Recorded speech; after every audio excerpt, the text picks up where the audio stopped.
So how did Death Valley get its name? It's just because it looks like nothing will survive out here? It seems reasonable. But the actual story involves some pioneers who were heading west.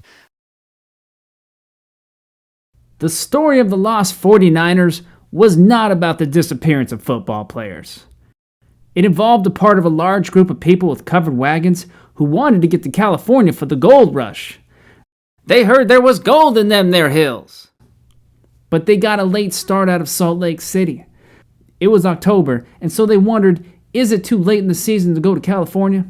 And someone was like, of course, unless you want to get stuck in the snow in the Sierra Nevada mountains and be the next Donner Party doing that cannibalism thing.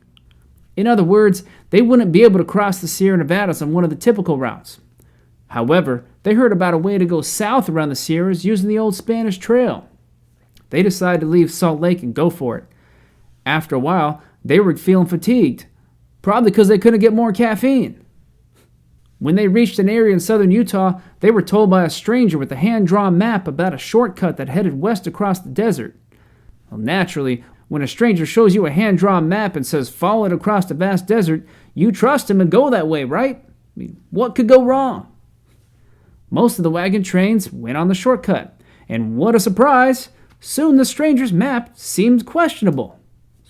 But some didn't see the fun in going the safe and reliable route, so they kept going. They found themselves in a mysterious, inhospitable place now known as Death Valley. They looked around and saw no signs of life, food, or water. Then they looked at the large Panamint Mountains they would have to get over and probably thought, son of a bitch. Maybe we shouldn't have listened to that stranger after all. One group headed north.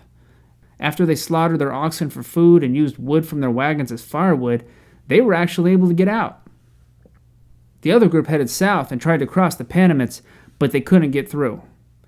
Frustrated, they went back down into Death Valley and likely thought, well, I guess this is how we die. Let's make our wills. Two men in the group named William Lewis Manley and John Rogers weren't okay to die yet, so they left to get help, and everyone else stayed put.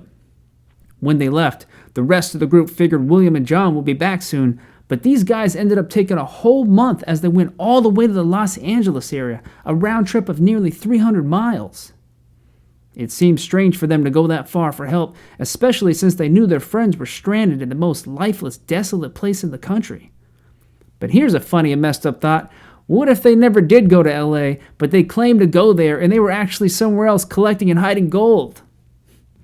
Of course, hopefully that wasn't the case. Anyway, when William and John returned, they noticed that unfortunately one of the members of the party died, but many had actually escaped out of there. This was a surprise because they figured they would all die out there. The remaining folks did find a way out, and as they were leaving, they probably said, that's the last time we follow some random dude's shortcut map. And then they also stated the soon-to-become well-known phrase, goodbye, Death Valley. It just came out naturally, and the name stuck ever since.